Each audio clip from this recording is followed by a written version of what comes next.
देखिए, ये गतिरोध बहुत दुर्भाग्यपूर्ण है। मुझे लगता है आज दिल से हर सांसद को ये लग रहा है कि नेता विपक्ष अपनी जिद की नीति से पूरे सदन के लोगों का नुकसान कर रहे हैं।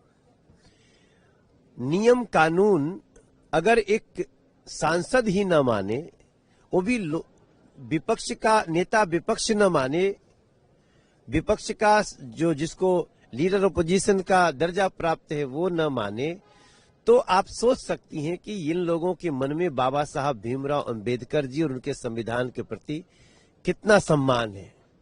मेरा मानना है कि ये जो भी गतिरोध है, आज हर सांसद दुखी हो अंदर से।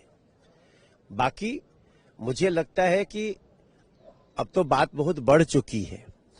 लगातार चेयर से लोकसभा स्पीकर सर का निवेदन करना, लगातार सभापति मैम का ये कहना, आप बोलिए। आप बजट पे बोलने के लिए उनको बिना नाम दिए उनको बोलने का ऑफर दे दिया गया।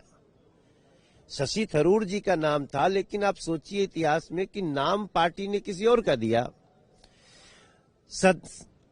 चेयर से कहा जा रहा है आप बोलिए, फिर भी वो नहीं बोल रहे। वो परमिशन मांग रहे हैं किस बात की?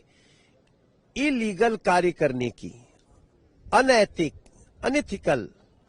तो इसका परमिशन कम से कम संसद तो नहीं दे सकता, जिसको हम ऑगस्ट हाउस को बोलते हैं, बहुत पवित्र सदन बोलते हैं। महिला सांसदों ने पत्र भी लिखा है लोकसभा स्पीकर को कि अप्रत्याशित परिस्थितियां हो सकती थी। उस पर चिंता जाहिर की है कि किस तरीके से कांग्रेस के और अदर एमपीज जो आए अपोजिशन के और जो उनका रवैया था, इसका क्या कुछ कहना? वो तो मैंने आपको उसी दिन बताया जब मैं बाहर निकला। मैं बहुत चिंतित होकर निकला। ये लोग देखिए, राहुल गांधी जी और उनकी टीम की कोशिश है कि इस देश में हिंसा हो। अगर सदन के अंदर पक्ष विपक्ष को आप सदन में अगर जूझ गए, हिंसा हुई, तो निश्चित रूप से उसका रिपरकेशन बाहर होना है, प्रतिक्रिया होनी है।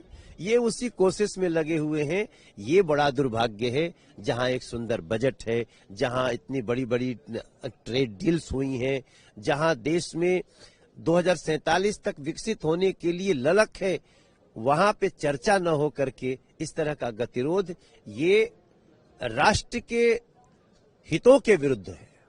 एक अंतिम सवाल, राहुल गांधी फिर एक बार कह रहे हैं नरवाने की जो बुक है उसको लेकर, फिर एक बार वो कह रहे हैं कि जो भी लिखा था उसको लेकर लग रहा है गवर्नमेंट कंफर्ट है, इसलिए इस तरीके का। आप देखिए कितनी बेसिर पैर की बात है कि क्या नरवणे साहब की किताब छपी है? किताब ही नहीं है।